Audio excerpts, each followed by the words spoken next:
यहाँ आपको खबर दी कि कराची में गुज़िश्ता रोज शारा फैसल पर शरपसंदी करने का मुकदमा दर्ज कर लिया गया है।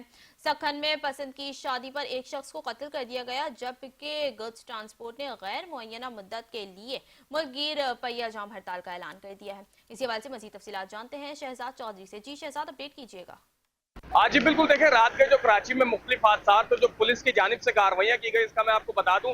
शारा फैसल एफटीसी बिल्डिंग के करीब जो है शिरका की जानिब से रैली में जो है तोड़ फोड़ की गई, जिसमें आवाम को भी नुकसान पहुंचाया गया, जिसका मुकदमा सदर थाने में जो है दर्ज कर लिया गया, जिसमें 12 अफराद को गिरफ्तार किया गया, जबकि 300 अफराद को जो है नामजद किया गया।